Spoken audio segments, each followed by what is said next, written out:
ও আদরের ছাত্ররা, আজ বিজ্ঞান দিবস, জাতীয় বিজ্ঞান দিবস, অর্থাৎ গোটা দেশে আজ খুব মর্যাদা এবং সম্মানের সঙ্গে এই দিবসটি পালন হচ্ছে।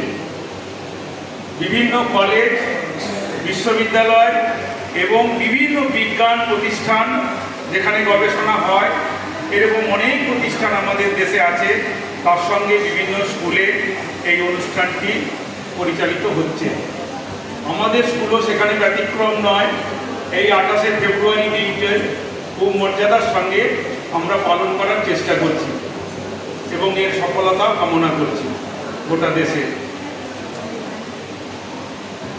তোমরা একটু আগে জানলে যে রবীন্দ্রনাথ ঠাকুর, তোমরা সবাই জানো তিনি সাহিত্যের লোক, তাই তো?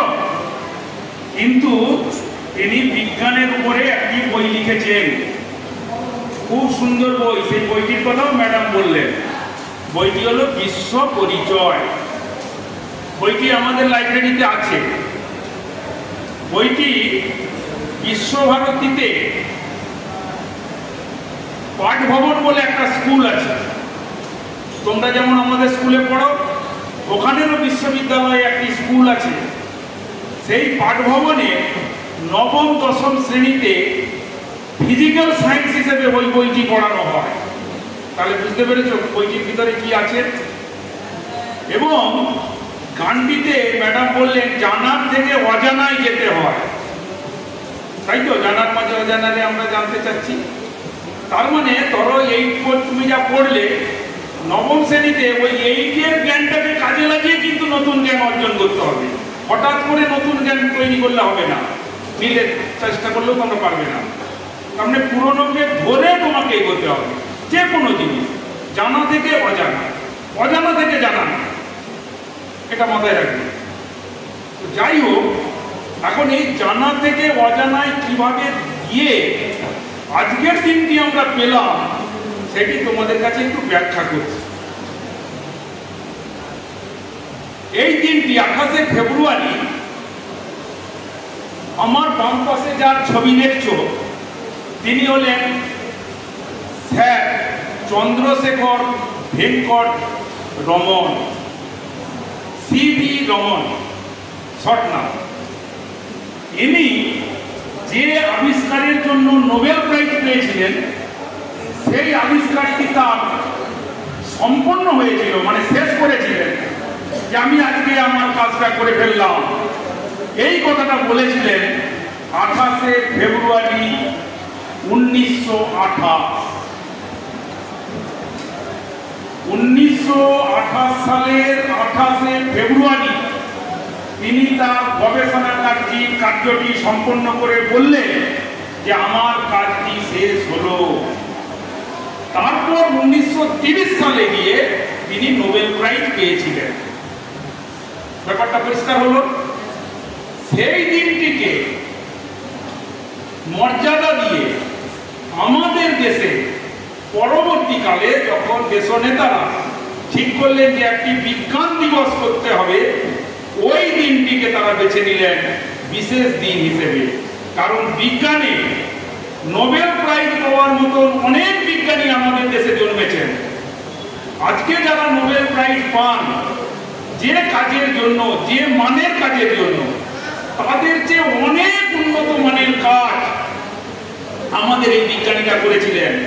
যেমন সত্যেন্দ্রনাথ বসু, আচার্য জগদীশ চন্দ্র বোস আমার ডান পাশে, তারপরে স্যার প্রফুল্লচন্দ্র রায়, মেঘনাথ সাহা, তারপর জাহাঙ্গীর ভাবা, এরকম প্রমুখ, ডক্টর জ্ঞানচন্দ্র ঘোষ, অনেক বিজ্ঞানী আমাদের দেশে কলকাতাতে এনারা জন্মেছেন এবং সেই মানের কাজ করে গেছেন।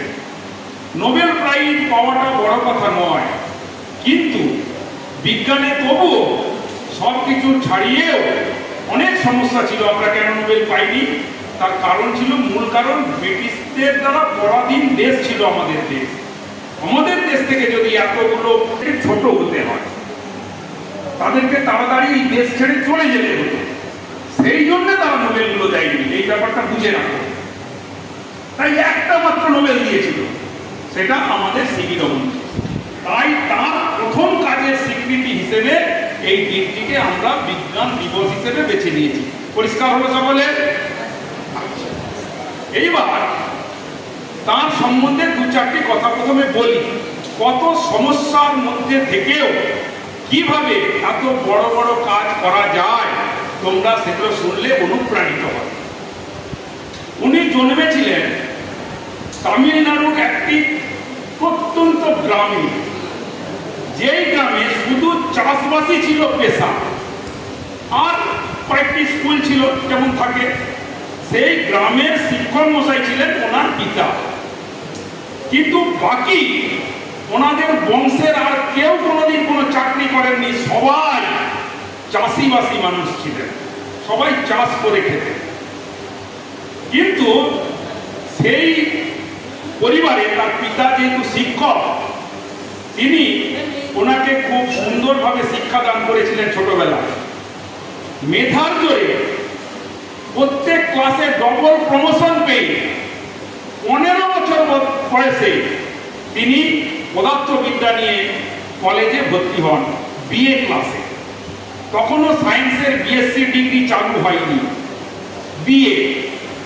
আর ইউনিভার্সিটিতে পাস করলে হতো ডিলিট, মানে লিটারেচারের উপর একটা ডিগ্রি।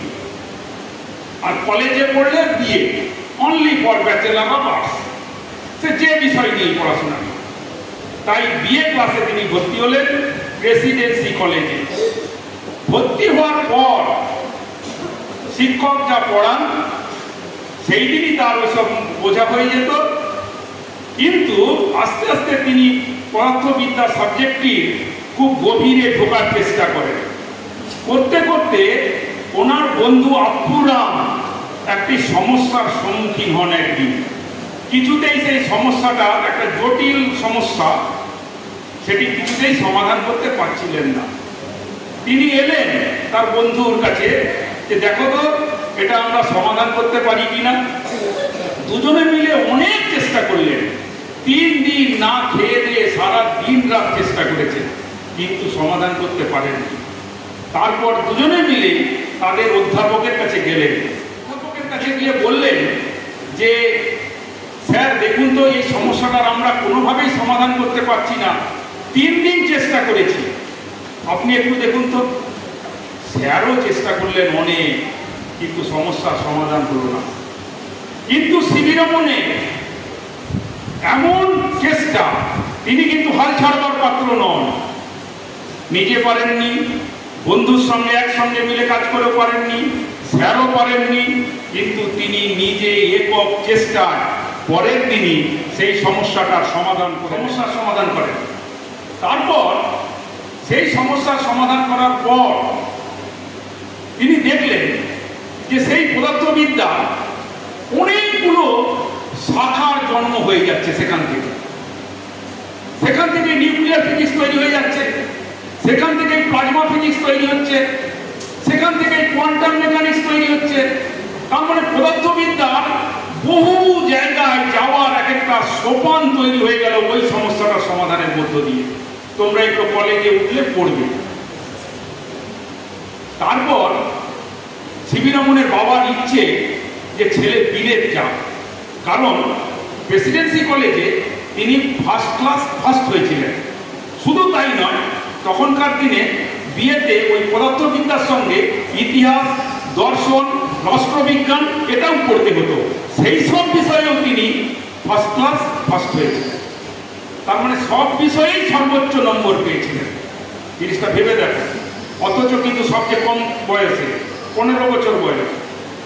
তারপর তার বাবার ইচ্ছে হলো যে ছেলে যখন এত ভালো ফলাফল করেছে, তাহলে একে বিলেত পাঠানো হোক, বিলেতের ডিগ্রি অর্জন করতে হবে। আমাদের দেশে আর বেশি পড়াশোনার সুযোগ ছিল না।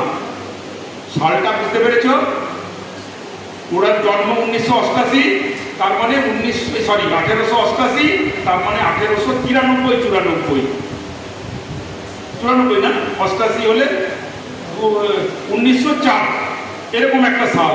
আমাদের দেশে খুব একটা পড়াশোনার সুযোগ নেই।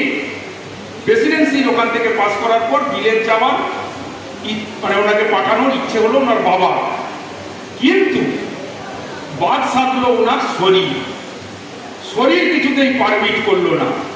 বিলেতে যেতে গেলে সেই আবহাওয়ার সঙ্গে যুদ্ধ মতো শরীর থাকতে হবে, তো সেই শরীর না থাকায় বিলেত যাত্রা ক্যান্সেল হলো। কিন্তু এত ভালো ফল করার পরে কিভাবে তাহলে উনি কি করবেন?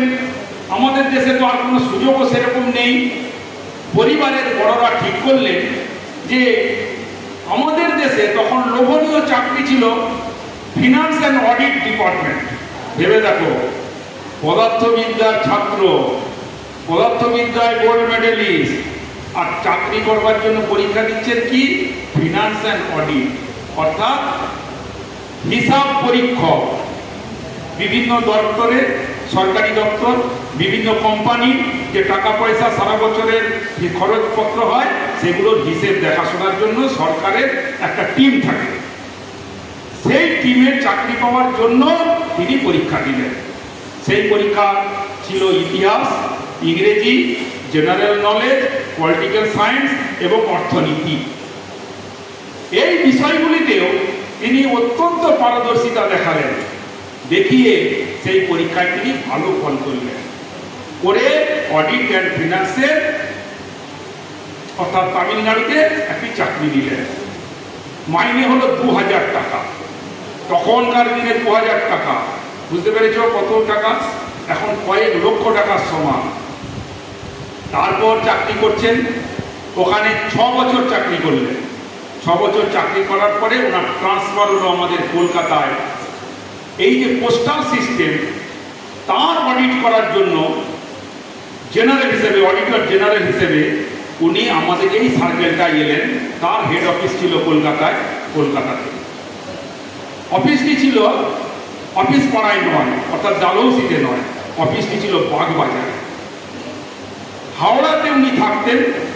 হাওড়া থেকে 12 নম্বর ট্রাম ওটি আসতো গ্যালিপ স্ট্রিট পর্যন্ত। ওই গ্যালিপ স্ট্রিটে করে ওই ট্রামে করে উনি আসতেন, এখানে অফিস করতেন, ফেরার সময় আবার হাওড়া চলে যেতেন। একদিন দেখো কি মজার ঘটনা, একদিন আসছেন, ট্রামটা বউবাজার হয়ে আসতো, ধর্মতলা হয়ে বউবাজার হয়ে ট্রামটা ঢুকতো শিয়ালদা হয়ে। তাহলে এই বউবাজারের কাছে খুব জ্যাম ছিল, ট্রামটা কিছুতে এগোতে পারছিল না। বউবাজার মানে বিবি গাঙ্গুলি স্ট্রিট। তার 212 নম্বর বাড়িটার কাছে সে ট্রামটা ঘন্টা মেরে দাঁড়িয়ে গেল। তো উনি জানালার পাশে বসেছিলেন, জানালা দিয়ে বাইরের দিকে তাকিয়ে দেখলেন একটা সাইনবোর্ড আছে টিনে। সেই সাইনবোর্ডে লেখা আছে Indian association for the cultivation of science. তার মানে একটা বিজ্ঞানের প্রতিষ্ঠান। এই Indian association for the cultivation of science নিয়ে একটু কথা বলি। আমাদের দেশে বিজ্ঞান চর্চার কোনো সুযোগ ছিল না দেখে গোটা দেশে ভাবো কোনো বিজ্ঞান চর্চার কোনো সুযোগ নাই। সেটা আমাদের এখানকার একজন এলোপ্যাথি ডাক্তার, তার নাম ডাক্তার মহেন্দ্রলাল সরকার। তার মনে হলো যে বিজ্ঞান চর্চার কোনো প্রতিষ্ঠান আমাদের দেশে নেই, একটা প্রতিষ্ঠান করতে হবে। আমাদের দেশে কিন্তু সেই ধরনের ছেলেরা আছে, মেয়েরা আছে, তারা এই বিজ্ঞানের কাজে নিয়ে যেতে পারবে, আছে। তাহলে একটা প্রতিষ্ঠান করতে হবে। তাই 1866 সাল, ভেবে দেখো অনেক আগে, কিন্তু একটা প্রতিষ্ঠান করলেন। প্রতিষ্ঠানটি টিম করে চলছিল। তারপর মহেন্দ্রলাল সরকার মারা গেলেন, তার ছেলে সেই প্রতিষ্ঠানের দায়িত্ব নিলেন। তার নাম অমৃতলাল সরকার, প্রতিষ্ঠানের সভাপতি। সেই অমৃতলাল সরকারের সভাপতিত্বে এবং কলকাতা বিশ্ববিদ্যালয়ের উপাচার্য স্যার আশুতোষ মুখোপাধ্যায়, বাংলার বাঘ বলে, নাম জানতো? সেই বাংলার বাঘ আশুতোষ মুখোপাধ্যায় এবং অমৃতলাল সরকার এবং আশুতোষ মুখোপাধ্যায়ের ছেলে শ্যামাপ্রসাদ মুখোপাধ্যায়, এনাদের পৌরোহিত্যে একটি সভা পরিচালনা হচ্ছিল ওই 212 নম্বর স্ট্রিট, অর্থাৎ Indian association for the cultivation of সায়েন্সে। যে প্রতিষ্ঠানটা আজকে আর ওখানে নেই, আজকে চলে গেছে যাদবপুর ইউনিভার্সিটির অপোজিটে। আর ওই প্রতিষ্ঠানটি এখন হয়েছে গোয়েঙ্কা কলেজ অফ কমার্স, যার জন্য কমার্সের এই গোয়েঙ্কা কলেজে গেলে দেখবে একজনের মূর্তি বসানো আছে।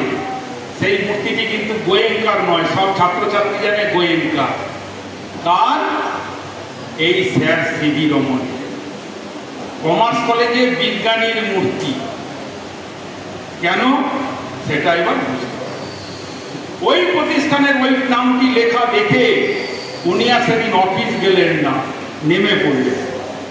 নেমে ভেতরে ঢুকলেন, খুব ঢুকে সাহস নিয়ে। কিভাবে যোগাযোগ হচ্ছে দেখো। ঢুকে দেখলেন যে সে বিশাল গোপালা একজন মানুষ বসে আছেন সামনে, তার মানে স্যার এবং স্যার আশুতোষ মুখার্জি, তার পাশে বসে আছেন অমৃতলাল সরকার। যারা সব দর্শক আসনে আছেন তাদেরকে জিজ্ঞাসা করলেন যে ওনারা কে, কারা সভা পরিচালনা করছেন। ওনাদের কাছ থেকে নামগুলো জানতে পারলেন। নামগুলো তিনি বিভিন্ন সময় পেপার পত্রিকায় পড়েছেন। কলকাতা বিশ্ববিদ্যালয়ের উপাচার্য বাংলার বা স্যার আশুতোষ মুখার্জির নাম পড়ে জানেন। অমৃতলাল সরকার তখনকার দিনে একজন খুব বড় এই বিজ্ঞান আন্দোলনের একজন পথিকৃৎ, সেই হিসেবে অমৃতলাল সরকারের নাম জানেন। এইসব জানার পরে ওনার ইচ্ছে হলো যে ওনাদের সঙ্গে একটু পরিচয় করা। পুরো সভাটা শুনলেন। শেষ হলো বিকাল 4টায়। 4টা পর্যন্ত উনি অফিস না গিয়ে ওখানে বসে আছেন। চিন্তা করো কোথায় যোগাযোগ হচ্ছে।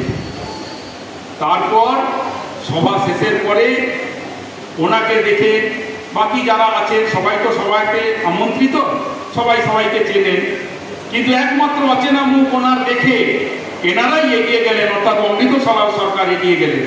গিয়ে বললেন যে আপনি কে, কোথা থেকে এসেছেন। সমস্ত বিষয় বৃত্তান্ত শোনার পর উনি বললেন যে আমাকে একটু বিজ্ঞান গবেষণার সুযোগ দেবেন। স্যার আশুতোষ মুখার্জি অনেক কিছু ভাবছেন, কিন্তু অমৃতলাল সরকার রতনে রতন চেনে বলে না, উনি কিন্তু ওনার চোখ মুখ দেখে সঙ্গে সঙ্গে চিনে নিলেন এবং বললেন অবশ্যই আমি তোমাকে দেব, তোমার কি চাই বলো। উনি তখন বললেন আমাকে একটা বিজ্ঞানের গবেষণাগার দিতে হবে, আর যা আমার যন্ত্রপাতি লাগবে একটু কেনাকাটা করে দেবেন। আশুতোষ মুখার্জি পাশ থেকে বললেন টাকা পয়সা আমাদের নেই বাবু, আর গবেষণাগার বলতে ওরকমও আমাদের কিছু নেই, একটা ঘর আছে, ওই ঘরটা তোমাকে দেওয়া যেতে পারে। ভাবো শুধু একটা ঘর। তখন উনি বললেন টাকা পয়সা, বলে টাকা কানাডায় কোনো একজন বিজ্ঞানী নোবেল পেয়েছেন, সেইটা স্টেটসম্যান পত্রিকায় বেরিয়েছে। আর উনি থাকতেন তখন রাজাবাজার সায়েন্স কলেজের যে হোস্টেলটা বিদ্যাসাগর স্ট্রিট গোয়া বাগানে, ওই হোস্টেলের 17 নম্বর রুমে। সেই রুমের জানালার পাশ থেকে হঠাৎ শুনছেন অন্য একটি ছেলে, ওনার রুমমেট, তিনিও শুনছেন যে নিচে একটি লোক, সাধারণ মানুষ, সে স্টেটসম্যান পত্রিকাটা জোরে জোরে পড়ছে এবং সেই তাতে খবরটি আছে যে আজকে কানাডা এই বিজ্ঞানী নোবেল প্রাইজ পেলেন। একজন কোনো কৌতূহলবশত কেউ কি খবরের কাগজ এরকম রাস্তায় জোরে জোরে পড়ে, কোনো কারণে পড়ে পড়ে যাচ্ছেন ওই বাদুর বাগান লেন দিয়ে, যেটি আজকে বিদ্যাসাগর স্ট্রিট, তখন ওটার নাম ছিল বাদুর বাগান লেন। তো সেই রাস্তা দিয়ে পড়ে পড়ে যাচ্ছেন। ওপরে ওনার রুমমেট বলছে আরে দেখ দেখ চন্দ্র, আজকে বিজ্ঞানী অমুক বিজ্ঞানী কানাডাতে নোবেল প্রাইজ পেল। বলছে কি করে জানলি? বলে দেখ নিচে খবরটার একটা ছেলে পড়ছে জোরে জোরে। জানালা দিয়ে তাকিয়ে দেখলেন সত্যিকারই একজন ছেলে পড়ছে। উনি দেন বললেন কি জানো? বললেন দেখবি আর 1-2 বছরের মধ্যে আমার নাম ওখানে থাকবে, আমি নোবেল পাবো। তার মানে কনফিডেন্টটা চিন্তা করো কি লেভেলের কাজ করেছেন উনি। যেসবকে নিয়ে আজকের দিনে অনেক গবেষণা হচ্ছে বিভিন্ন স্পেকট্রোস্কোপির উপরে, বিশেষ করে কোয়ান্টাম মেকানিক্স, সম্পূর্ণটাই ওনার অবদান। এবং সেই নিয়ে বিজ্ঞান এগিয়ে যাক। এই যে বিজ্ঞান দিবস, এই বিজ্ঞান দিবস প্রতি বছর একটা করে থিম করে নেওয়া হয়, যেই থিমটার উপরে দেশের যারা কর্মকর্তা অর্থাৎ department of science and technology, যার প্রধান আমাদের প্রধানমন্ত্রী নিজে, তাকে ভাবানো যায় এবং তার সঙ্গে গোটা পৃথিবীর মানুষকেও উদ্বুদ্ধ করা যায়। এরকম একটা থিম প্রতি বছর বেছে নেওয়া হয়। এই বছর 2025-এর থিম হলো গোটা বিশ্বে বিজ্ঞানের যে অবদান তাকে কাজে লাগিয়ে নতুন কিছু দিশা দেখানোর পথে এগিয়ে যাক ভারতের যুবক যুবতীরা। বোঝা গেল, গোটা বিশ্বায়নে গ্লোবালে বিজ্ঞানের যে গবেষণা আজ পর্যন্ত হয়েছে তাকে কাজে লাগিয়ে আগামী দিনের যে বিজ্ঞান চেতনা, বিজ্ঞান গবেষণা, তাতে কাজে লাগুক আমাদের দেশের যুবক যুবতীরা, তারা এগিয়ে যাক। তাদের জন্য তার মানে সরকারকে ভাবানো হচ্ছে যে সরকার তুমি এই ছেলেদের বিজ্ঞানে গবেষণা করার সুযোগ করে দাও।